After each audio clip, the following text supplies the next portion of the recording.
साल 2013 का था जब चैंपियंस ट्रॉफी के साथ इंडियन क्रिकेट में एक नए एरा की शुरुआत होती। एक ऐसा एरा जो कि यंगस्टर्स का एरा हुआ करता था। एक ऐसा एरा जहां पर हमने रोहित शर्मा को पहली बार ओपन करते हुए देखा, हमने विराट कोहली को नंबर 3 पे खेलते हुए देखा और पहली बार रविंद्र जडेजा को प्रॉपर तरीके से इंडियन टीम की प्लेइंग 11 में खिलाया गया। वो 2013 की बात थी, वो चैंपियंस ट्रॉफी की बात थी। लेकिन आज साल है 2025 का। 2025 का साल है और सवाल यह है कि क्या चैंपियंस ट्रॉफी के साथ इंडियन क्रिकेट का वो जो गोल्डन एरा शुरू हुआ था, क्या वो खत्म होने वाला है?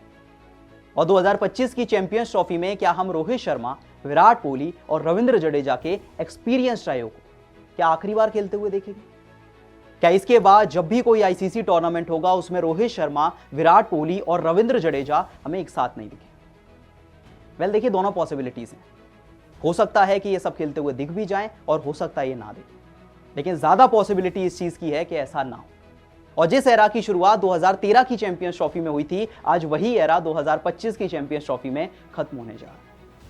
क्योंकि ये बात तो हम सब जानते हैं कि चाहे रोहित शर्मा हो, विराट कोहली या फिर रविंद्र जडेजा, ये तीनों प्लेयर्स अब अपने करियर के अंतिम पड़ाव पर। टी20 क्रिकेट से इन तीनों प्लेयर्स ने पहले ही रिटायरमेंट ले लिया। फिर अगर टेस्ट की बात करें तो वहां तो किसी का कुछ कंफर्मेशन ही नहीं है। कौन खेलेगा, कौन नहीं खेलेगा, किसी को कुछ नहीं पता। हो सकता है कि जब टीम इंडिया इंग्लैंड के खिलाफ टेस्ट सीरीज खेलने जाए तो शायद ये तीनों ही प्लेयर्स ना हो, शायद 2 प्लेयर्स हो, शायद कोई एक प्लेयर हो, अभी कुछ भी नहीं पता। तो एक कहानी बचती है सिर्फ ओडीआई क्रिकेट की।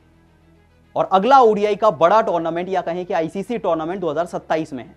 2027 का ओडीआई वर्ल्ड कप। 2 साल तक रोहित शर्मा खेल जाए, 2 साल तक जडेजा भी खेल जाए, 2 साल तक विराट भी खेल जाए, बहुत कम चांसेस लगते हैं। हो सकता है कि इनमें से कोई एक प्लेयर रिटायरमेंट अनाउंस कर दे, हो सकता है 2 प्लेयर्स रिटायरमेंट ले लें, हो सकता है तीनों ले लें, या हो सकता है कि तीनों प्लेयर्स का फॉर्म इतना खराब हो जाए कि उन्हें बाहर करना पड़ जाए।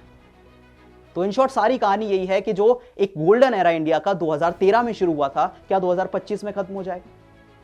वैसे बड़ी इंटरेस्टिंग कहानी है। अगर आपको नहीं पता तो मैं आपको याद दिलाता हूं। आज मैं आपको फ्लैशबैक में लेकर चलता हूं। याद कीजिए साल 2013, जब चैंपियंस ट्रॉफी की शुरुआत से पहले इंडिया की टीम में 3 बड़े प्लेयर्स, वीरेंद्र सहवाग, गौतम गंभीर और हरभजन सिंह, तीनों को बाहर कर दिया गया। सारे के सारे यंगस्टर्स को मौका दिया गया और एक स्टेटमेंट सामने आया कि अब इंडियन टीम ने वो एक नए एरा की शुरुआत कर दी है, अब आगे की तरफ बढ़ना शुरू कर दिया है।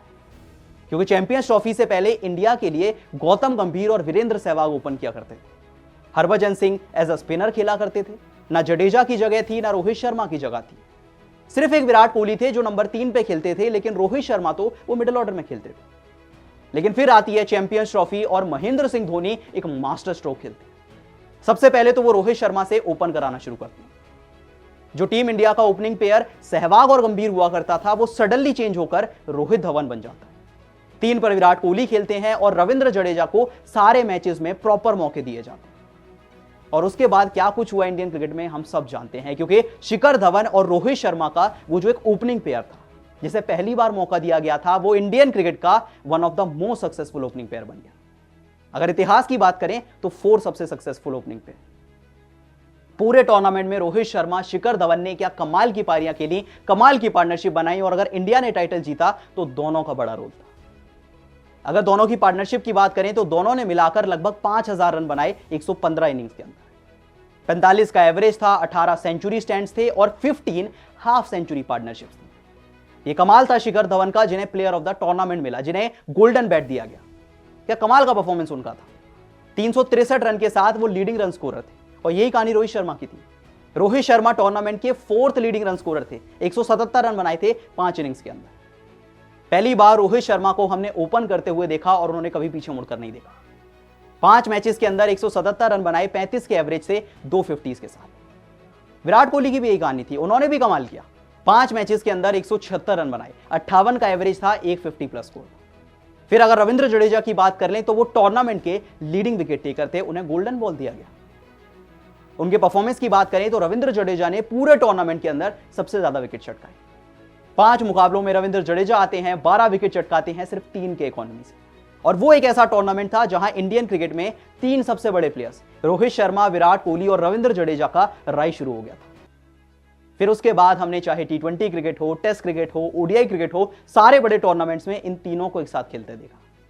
लेकिन अब सवाल यह है क्या वो 2025 तक ही होगा, क्योंकि इसके बाद अगला बड़ा टूर्नामेंट है 2027 में, यानी 2 साल और बचे। और बेंच पे ऑलरेडी प्लेयर्स बैठे हुए हैं जैसे कि यशस्वी जायसवाल, शुभमन गिल, अक्षर पटेल जो अपनी बारी का इंतजार कर रहे हैं। और हम सब जानते हैं कि जब तक एक्सपीरियंस प्लेयर्स टीम में रहेंगे ये कभी प्रॉपर तरीके से नहीं खेल पाएंगे, ये रेगुलर नहीं खेल पाएंगे। हो सकता है कि इनमें से कोई एक प्लेयर आने वाले समय में रिटायर हो जाए, हो सकता है 2 प्लेयर्स हो जाएं, हो सकता है 3 प्लेयर्स हो जाएं, आप कुछ भी नहीं कह सकते। तो इन ऑल लाइकलीनेस ऐसा लगता है कि एक वो जो गोल्डन एरा शुरू हुआ था 2013 की चैंपियंस ट्रॉफी में, वो खत्म हो जाएगा 2025 की चैंपियंस ट्रॉफी। क्या आपको भी ऐसा लगता है, या आपको लगता है कि ये तीनों प्लेयर्स अभी ओडीआई वर्ल्ड कप भी खेल सकते हैं 2027 में होने वाला? क्या लगता है आपको, बताइए कमेंट सेक्शन में।